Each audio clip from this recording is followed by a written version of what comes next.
என் கையில் ஒரு பொருள் இருக்குது. நான் எடுக்கிறதுக்கு முன்னாடி அதை பயந்து தான் எடுத்தேன். இது பாருங்கள், கீழே கிடக்கும்போது ஏதோ ஒரு பூச்சி வந்து கிடக்கு. ஏன்னா அதுக்கு இந்த இதெல்லாம் இருக்குது இல்லையா, இது அதுக்கப்புறம் 2 ரெக்கை இருக்குதுன்னு ஏதோ பூச்சி, ஏதோ ஒரு பறவை வந்து விழுந்துட்டுருக்குது. நேற்று ரொம்ப காற்று எங்கள் ஊர் பக்கம், லைட்டாக மழை, அதிக காற்றடிச்சிச்சு.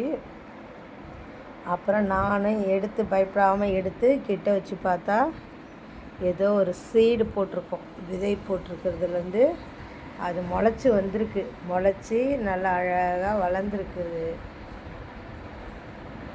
ஆனால் கருகி போயிருக்கான்னு அது பாருங்கள். அது செத்து போனாலும் அதனுடைய இலைகளை வந்து முளைச்ச இலைகளை கீழே விடாமல் பத்திரமாக பார்த்துக்கிட்டு இருக்குது. எப்படி ஒரு அம்மா வந்து தன் பிறந்த குழந்தைய பத்திரமா பார்த்துக்குவாங்களோ அந்த மாதிரி பாருங்கள், எவ்வளோ அழகாக பத்திரமா. எனக்கே ஒரு ஆச்சரியமாக இருக்குது. இல்லைன்னா இப்போ எனக்கு அதை மடிக்க கூட கவலையாக இருக்குது. அதனுடைய லீஃபு பாருங்கள் எவ்வளோ அழகாக விட்டுருக்கு. அந்த விதை முளைக்கும் பொழுது அந்த மாதிரி தான். இது விதை தான், கன்ஃபார்மாக இது விதை போட்டிருக்கோம். ஆனால் என்ன செடின்னு தெரியல.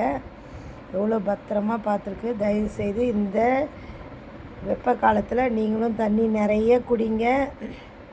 நீங்கள் வளர்க்குற செடிக்கும் காலையில் ஒரு 7 மணிக்குள்ளே தண்ணி ஊற்றிடுங்க. இல்லைன்னா ஈவினிங் 6 மணிக்கு மேலே தண்ணி நல்லா நீர் பாய்ச்சி விடுங்க. அதுவும் சந்தோஷமாக இருக்கும், நம்ம உடம்பும் ஆரோக்கியமாக இருக்கும். Thank you friends, have a nice day.